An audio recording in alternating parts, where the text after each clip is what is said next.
Hi guys, so it's me. So I'm gonna talk about a new VR game. It literally came out yesterday and it caught my interest. It's called Lucky's Tale. I must admit the name is a little bit, could have tried a bit harder to make it a little bit more exciting, full of pizzazz. So this was a lot better than I was expecting it to be. I saw the trailer and I thought, yeah, it looks cute. It looks more like a child's game, though. It came across as quite a child's game. So I did it in one sitting. I kind of couldn't put it down. It's not very long. I didn't get every single present, but I've pretty much completed it. It took about 3 hours or so, 4 hours. It really isn't a very long game, but I feel it's quite good. Like, I think it was about $17.99 or something, pretty cheap. It isn't the longest game, but it was pretty exciting. So Lucky is the fox. He looks a little bit like a character called Kingsley on the PlayStation 1. At first I thought it was this character that's been remade for the VR, but it's not. It's a little fox with a cape. He gets his best friend stolen by this big squid monster. Just chilling out on the bed doing cute things. I love you, Mr. Piggy. I love you too, Lucky. And then he comes in the window. Hello, I'm a squid. Steals away your pig friend. You have to go and save him. It says the squid monster has stolen your pig friend because he wants a snack, but he takes frigging ages to even do anything. He hasn't even seasoned him yet. And it's a piggy bank. It's not going to taste very good. It's just going to feel sharp and not very nice. Be like eating Toblerone. Just poke you in the mouth. It's just not worth it.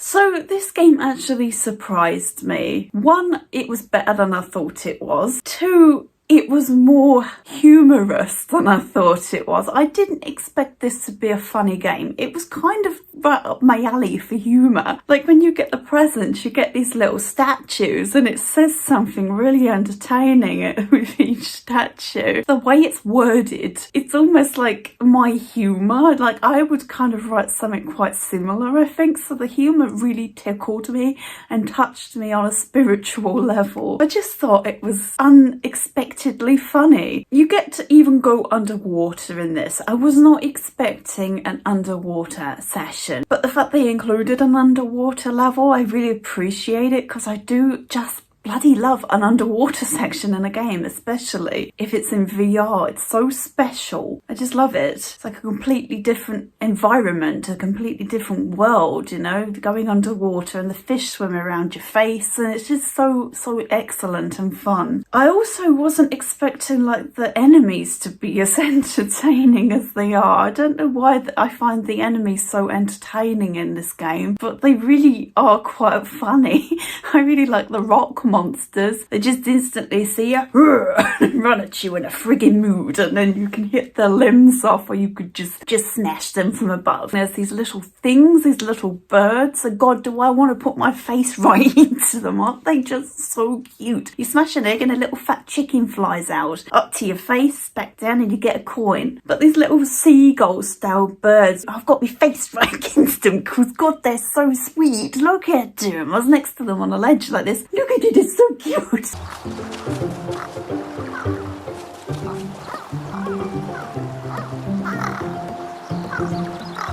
And there's these frogs. The frogs are so hilarious. They're just like a balloon with eyeballs on it. Just whoop, whoop. They're just so funny, and this game's got so much character and so much personality going on. I was just shocked at how much of a bonus experience I got with it, and I was just amazed at how entertaining it was, how challenging it was. For starters, for the first time in a billion centuries, you have lives in the game. Isn't that sad? You have lives in this game. That is so old school, guys. Nobody wants lives in a game no more. This is one thing I must say, it's bad. But it does make you think, whoa, challenge. Because it's a platforming game, and I'm quite good at platforming games. I'm quite confident with them. But there's just something about knowing you've got lives that really makes it a little bit more pressure to not like fall off these ledges. So there are lives. I didn't run out of lives. I completed the game with about 5, I think. It gets to a point and your lives just start depleting before your eyes. So it is quite hard. I do think it's not a very forgiving game. I think the platforming is quite tough, really. It's quite a difficult platforming game. Like, you've got to land on like enemies suspended in the air and use them to bounce over. I do a little tail whiz, a little tail spin to get me over. I think this helps a little bit. I know in most games like this, if you do a little attack before you get to the end of the jump, you often get a little bit of distance. I felt like it helped. I don't know whether it did. Who knows? But yeah, there's these little holes scattered around. You can dig down and go into a little underground passage. I think things like this look so effective in VR. It's just like a little underground passage, a very simple little tubing system, and you're a little bit further away, and it's really effective to look at. I'm very much into a VR game where you're kind of spectating and you control a little character. Moss, this and Astrobot specialise in it. It's so charming and it works so incredibly well on VR to just control a little character, be surrounded by all this beautiful environment. Just great. It works so well. And the little fox in this, he's not my favourite VR mascot, but he's really cute. He's very optimistic. I've drowned him 200 times in a row and he's like, let's get up and do it. I just really liked it. But the end boss, oh my goodness, this is where you really notice it's very like Astrobot. This is where my laughs started to go down. I was like, oh my goodness, I'm running out of lives. Like, I forgot to mention, there's also a bomb mechanic in this game. You pick up a bomb and you look at the target. I don't think this has ever been done in VR before. I thought this felt really unique. I honestly don't think it's been done before because it felt so different. There is a target right on the ceiling going around at one point that I couldn't get because you had to really crank your neck up, and my neck is not that flexible. I'm not the teacher from Little Nightmares 2, so I really couldn't get this one. So there's this incorporated into the end boss. There's these platforms and there's this big squid that comes out. It's the one that stole your buddy. Your buddy's at the side. He hasn't even been seasoned. Nothing's going on. Better get to the end quickly. That's why I played it on one sitting, honestly. Got to get to my pig before he's put in a soup or a pie.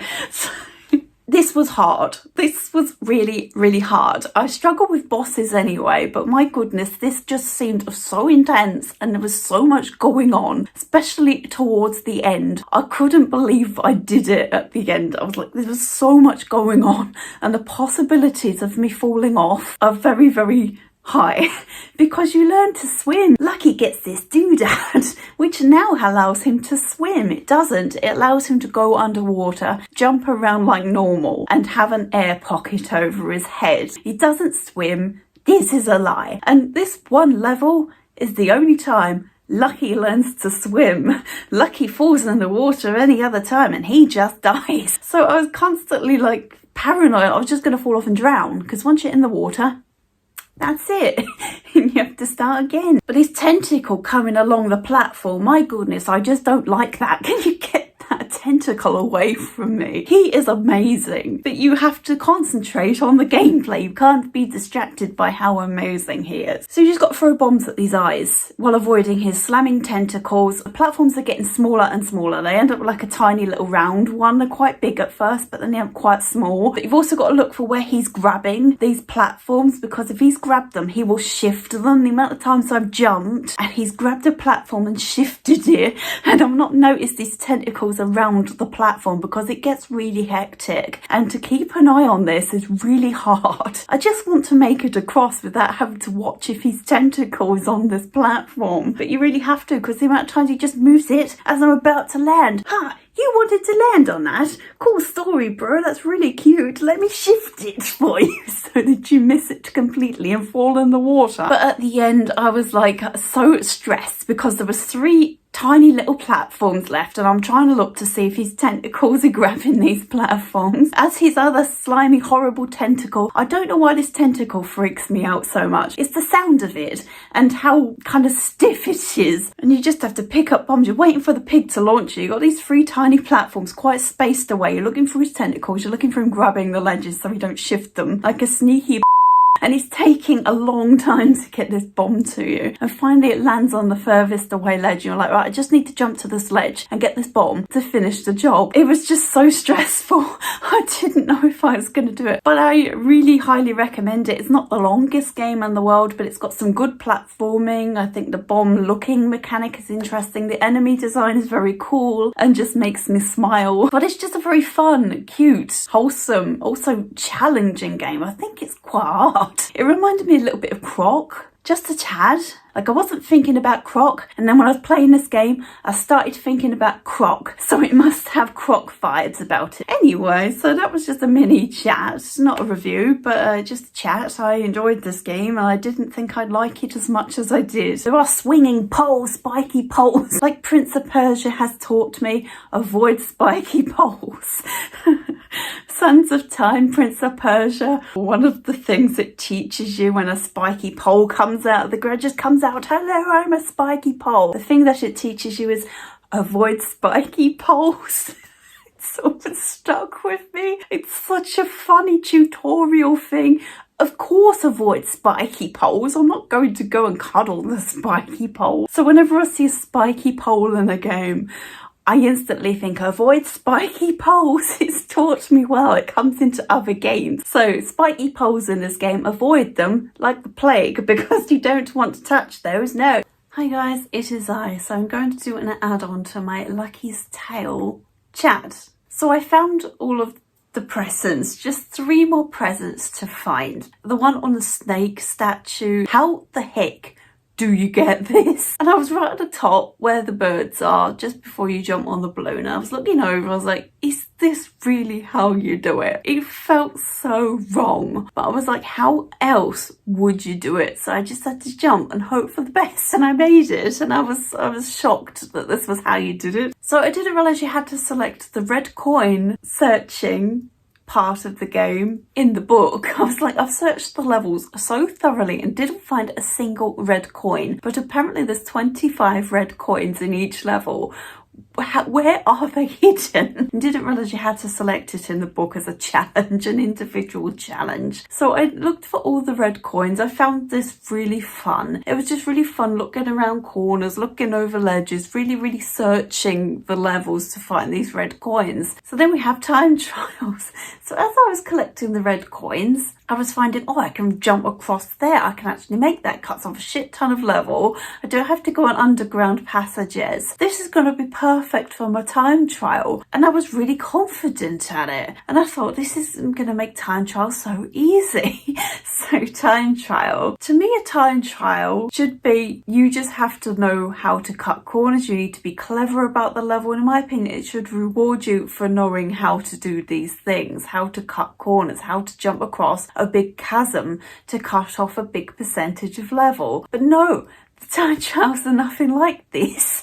This is the kind of time trials we want, but the ones that are in this game are the time trials that Mum says we have at home. You have to follow a path. A little fat chicken leads the way, and there's these gems you have to collect. If you collect the yellow gems,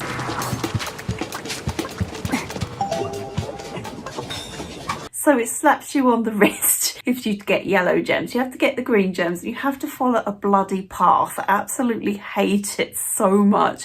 It makes you go in the underground passages and everything. Everything a time trial should be. This is not. Like, I should just be able to jump across there, but no, I've got to go left and over some ledges and down into an underground passage, which are really hard on time trial. And then come out and then I get over there. I could have just jumped across and shaved a ton of level off, but no, you're making me go a really complex, inconvenient way to complete this time trial. The game aggravatingly makes you wait for stuff.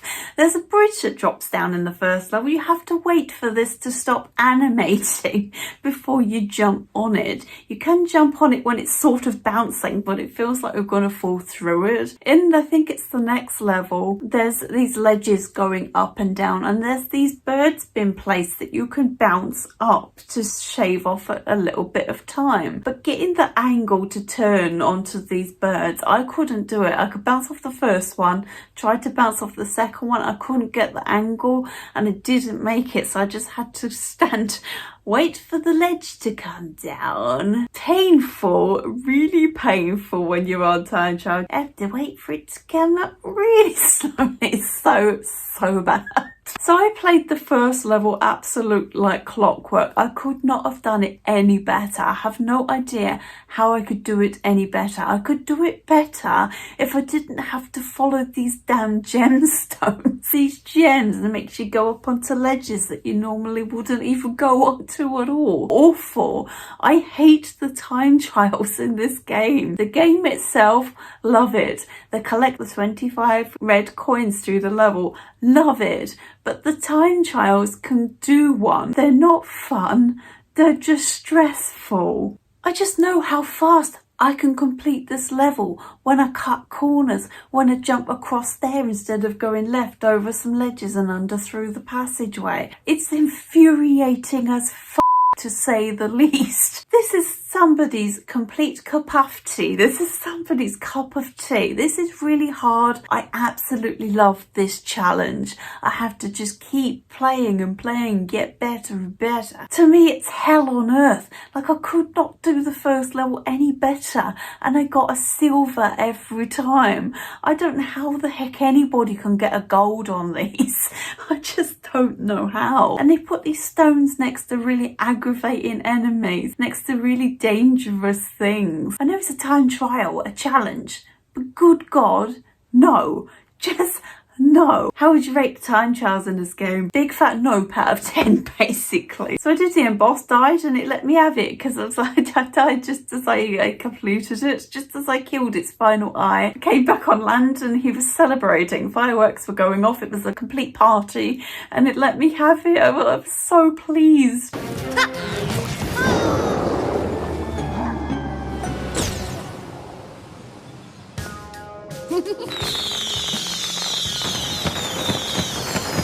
But I still love the game. I still think it's really great. But the time trials just are a mega stress that I just don't need. I'm just going to complete them on bronze. Naked coin. See, I got naked coin because it took me 10 minutes to do this time trial. But yeah, had a good time with it. The time trials are not for me. They could have been, but they're not. The style they decided to go with. You want to cut that corner? That's cute. You can't do that. Go all underground and halfway around the fucking houses. Can't cut that corner, even though it's really cute to see you do it. Look at you cutting the corner. Aren't you great? So fucking cute. I like how I did this review completely without swearing. But this time, because I'm a little bit annoyed, mildly pissed off, all the swear words are coming back out again. Bye guys.